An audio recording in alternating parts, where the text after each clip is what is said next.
ইনফিনিক্সের নতুন একটা ফোন অফিসিয়ালভাবে আসতে যাচ্ছে দেশের মার্কেটে এবং ফোনটা হবে মিড বাজেট সেগমেন্টের ইনফিনিক্স নোট 40s। ফোনটাতে 120 রিফ্রেশ ডিসপ্লে, 108 মেগাপিক্সেলের ক্যামেরা, 5000 mAh ব্যাটারি এবং থাকছে পাওয়ারফুল একটা গেমিং চিপসেট।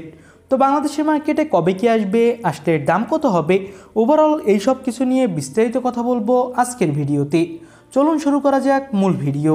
শুরুটা করব ফোনটার লুক এবং ডিজাইন দিয়ে। ফোনটার ব্যাক প্যানেলের ডিজাইন এক কথায় জোস। ইনফিনিক্স নোট 40 সিরিজের ফোনগুলোর মতোই হুবহু এই ফোনটার ডিজাইনও।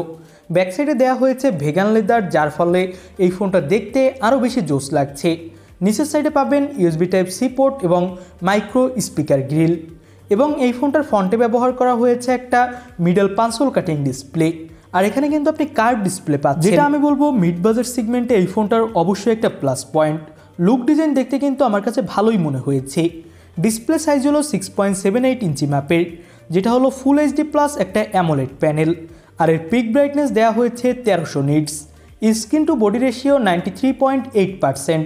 তো বুঝতেই পারছেন ডিসপ্লের চিন বেজেলস একদম নেই বললেই চলে। 120 হার্জের সাথে অ্যামোলেড প্যানেল হওয়ার ফলে এখানে ডিসপ্লেতে আপনি সুপার ডুপার স্মুথ পারফরমেন্স পেয়ে যাবেন। ডিসপ্লেতে কর্নিং গরিলা গ্লাসেরও কিন্তু প্রোটেকশন থাকছে। আর ডিসপ্লে সাইজ বড় হওয়ার কারণে যারা গেমার আছেন অথবা ফোনে মুভি দেখেন তাদের জন্য অবশ্যই এই ফোনটা বেশি ভালো হবে। এবার আমরা কথা বলতে যাচ্ছি এই ফোনটার ক্যামেরা সেকশন নিয়ে।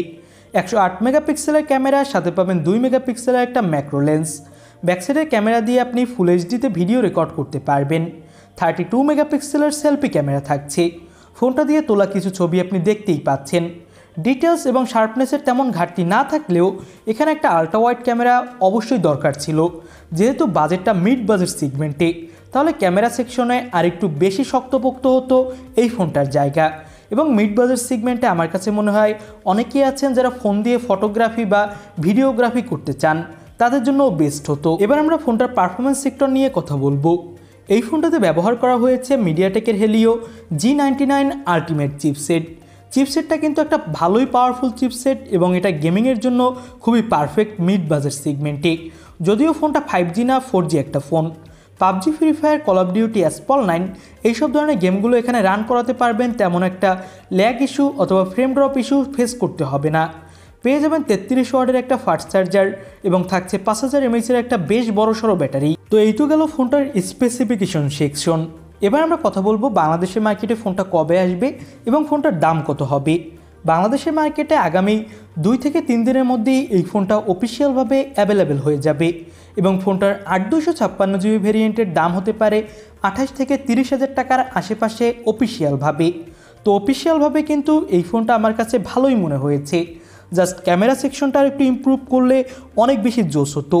তো যারা পারফরমেন্স পাশাপাশি বড়সড় ডিসপ্লে, কার্ভ ডিসপ্লে, ভালো একটা ডিজাইনের ফোন কিনতে চান, তাদের জন্য ফোনটা পারফেক্ট একটা চয়েস হতে পারে। তো এই তো ছিল এই ফোনটার ফুল ডিটেলস একটা রিভিউ। আপনাদের কাছে এই ফোনটা কেমন কি লাগলো সেটা অবশ্যই আমাদের কমেন্ট বক্সে জানাবেন। নতুন কোনো ভিডিওতে আপনাদের সাথে কথা হবে। আল্লাহ হাফেজ।